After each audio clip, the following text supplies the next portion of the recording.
So guys आज हम जा रहे हैं सूरजकुंड मेले में। बट गाइज उससे पहले तुम ऑटो वाले भैया के गाने तो सुनो। मतलब देख रहे हो, लगता है उनको उनकी गर्लफ्रेंड मिल गई। और इसी के साथ भैया ने हमें पहुंचा दिया सिर्फ 30 मिनट में। मैंने फटाफट से 2 टिकट ली और भाई हमने अंदर एंट्री मारी। सबसे पहले तो अंदर एंटर करते ही हमें ये शॉप्स देखने को मिली। अब शॉप्स बोलो या स्टॉल्स, जो भी इन लोगों ने लगा रखा था। अब वैसे तो देखो सूरजकुंड मेले में कुछ खास इतना होता नहीं है, तो मैं आई क्यों। अरे मेरे बोलने का मतलब ये है कि यहाँ पर हम जैसे लोग तो इतना कुछ खरीदने नहीं वाले। जो बाहर के लोगों ने आके यहाँ पर स्टॉल्स लगा रखी हैं, क्योंकि हमें तो पता है ना, इन दिल्ली वालों का माल ही ले जाके ये लोग यहाँ पे बेचते हैं। जरा तुम मेरी हरकतें देखो, मुझे पता है कि ये सस्ते में मिल जाता है, फिर भी मुझे यहाँ से लेने की चुल जो मची थी। और यहाँ बिल लगा दिया भैया ने 250 का। अब तुम मेरे ऊपर चिल्लाना मत, क्योंकि मैं अपनी मम्मी को छोड़ के इधर उधर घूम रही हूँ। फिर उन्हें पसंद आ गई कुछ स्टॉल्स, बट उनका रेट सुन के तो दिमाग ही खराब हो गया। इससे सस्ते तो हमारे यहाँ 150 रुपए वाले भैया दे जाते हैं। मैडम 150।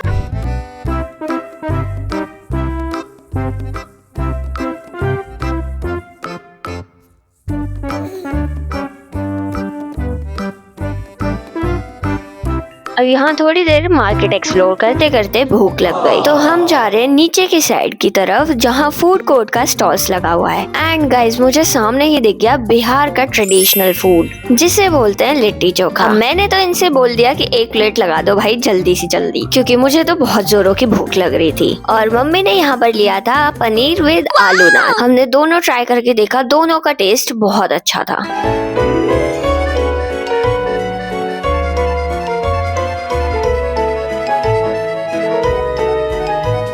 और गाइज मुझे यहाँ दिख गए पेंटिंग का स्टॉल, जिसमें मधुबनी आर्ट वर्क बना रखा था। मैं ठहरी आर्टिस्ट, मैं तो इसे देखती ही रह गई, क्योंकि मधुबनी पेंटिंग में बहुत सारी डिटेल्स के साथ पेंटिंग को बनाया जाता है। ऐसी आर्टिस्टिक चीजें देखने में मुझे बहुत मजा आता है।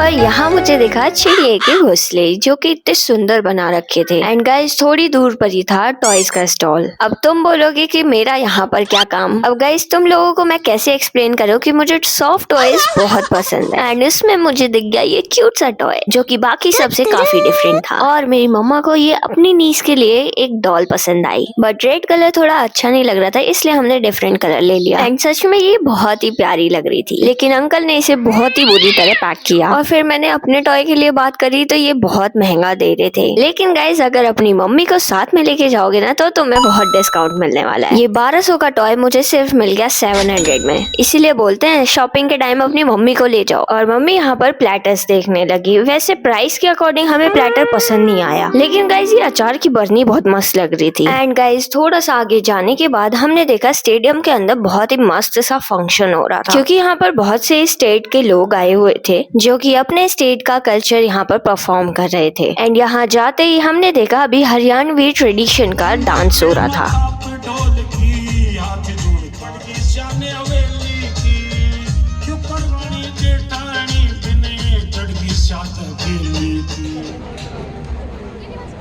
छड़ दित्तियां ज़रबां तक सीमा छड़या मनफी जोड़ के मेहनत छड़नी नहीं।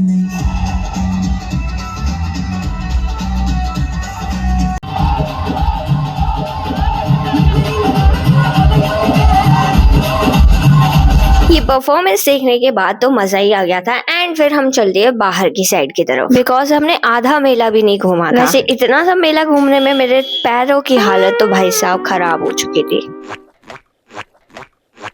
हम एक जगह ऊपर की साइड को चढ़ गए और पता लगा वहाँ पे कुछ भी नहीं है, लेकिन यहाँ से मेले का सीन देखने में बहुत सुंदर लग रहा था। अब ये देखो नारियल से इन लोगों ने क्या बना रखा है, मतलब क्रिएटिविटी का लेवल भाई बहुत हाई है। और इन भैया ने यहाँ पर लकड़ियों की बहुत सारी सुंदर सुंदर चीजें बना रखी थी। ये जितना भी मटेरियल दिख रहा है, इसमें सब वुड से बना रखा है। एंड गाइस लिटरली तुम्हें एक चीज दिखाऊं, ये छोटू सी साइकिल मुझे बहुत पसंद आई थी, बट मम्मी ने मेरी मना कर दिया, क्योंकि इसका प्राइस था था 500 रुपीज। खैर ये सब छोड़ के हम आगे की तरफ गए। गाइज मैं रियल बताऊं, एक चीज सोचने वाली है, ये लोग बाहर से आकर के इतनी महंगी महंगी स्टॉल्स लगाते हैं और हर एक दिन का ये लोग चार्ज भी पे आउट करते हैं। और guys I don't think so कि यहाँ पर इन लोगों की कुछ अच्छी खासी अर्निंग होती भी होगी या नहीं, और शायद इसी रीजन की वजह से इस बार यहाँ पर स्टॉल्स भी बहुत कम लगी हुई है। एनीवे गाइज यहाँ पर मुझे एक छोटा सा बच्चा काऊ की स्टैचू के पास खड़ा हुआ दिखा। लाइक ये इतना ज्यादा रियलिस्टिक लग रहा है। मैं भी फटाफट से पहुंच गई एक फोटो क्लिक करवाने के लिए। और यहाँ कुछ म्यूजियम टाइप का बना रखा था। अंदर एंटर करते ही यहाँ पर बहुत सी अलग अलग चीजें दिख रही थी, जिसमें विजुअल इफेक्ट की पेंटिंग के साइड में QR कोड दे रखा था, जिसको स्कैन करके हम उसकी पूरी हिस्ट्री जान सकते हैं। मतलब ये कॉन्सेप्ट थोड़ा यूनिक है, लेकिन गाइस मुझे तो बहुत बोरिंग लग रहा था, इसलिए मैं बाहर की साइड निकल के आ गई।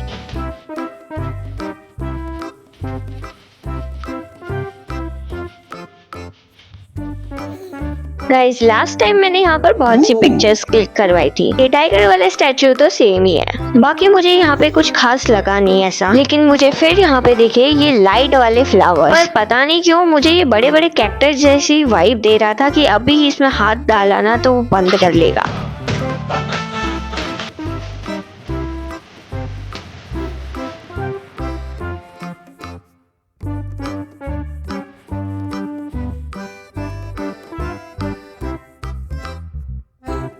रोम रोम भाइयों। चलो गाइस तो मैं अब दिखाती हूँ हरियाणा का अपना घर। अंदर एंटर करते ही बहुत सारी चीजें लगी हुई थी।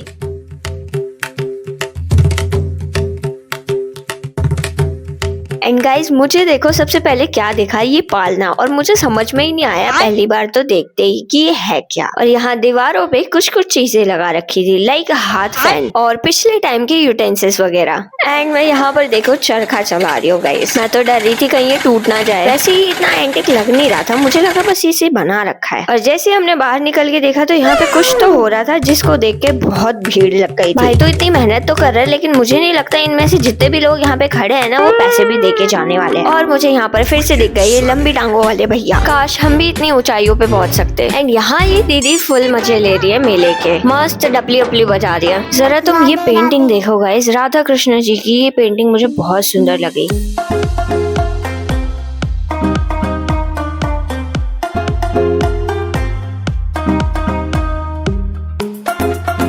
गाइस जरा तुम यहाँ से नजारा तो देखो, पूरा मेला इतना छोटा छोटा दिख रहा है और इतना सुंदर दिख रहा है, मैं क्या बताऊं।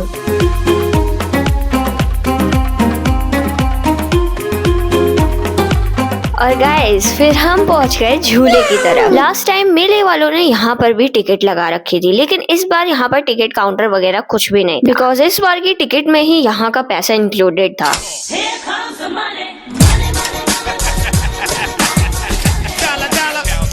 अब जो लोग मुझसे रिलेट कर पाएंगे कि जब हमारी उम्र थी इस झूले पे झूलने की तब तो झूले नहीं, और अब हमारी उम्र नहीं है इस झूले पे झूल सके। एंड गाइस जब से यहाँ पे झूले का हादसा हुआ है ना, मुझे नहीं लगता यहाँ पे कोई भी लोग झूला झूल भी रहे होंगे, तभी मुझे यहाँ पर सब कुछ खाली खाली सा दिख रहा है।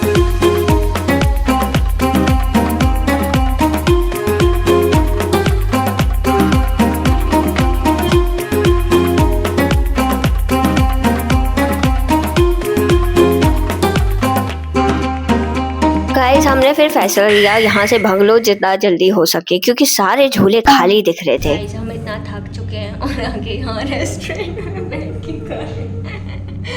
हमें इतनी भूख लग रही है, मोमोज मंगाए। लिटरली मुझे बहुत जोरों की भूख लगी थी एंड मैंने फिर ऑर्डर किए 2 डोसे एंड ऑफ कोर्स साथ में मोमोज। एंड ये इतना टेस्टी लग रहा था ना इस टाइम पे। एंड गाइस हमें मिल गई बस और फटाफट से हम चले गए अपने घर की तरफ। एंड इसी के साथ ये व्लॉग यहीं समाप्त होता है। मिलते हैं नेक्स्ट वीडियो में, तब तक के लिए टेक केयर, बाय बाय।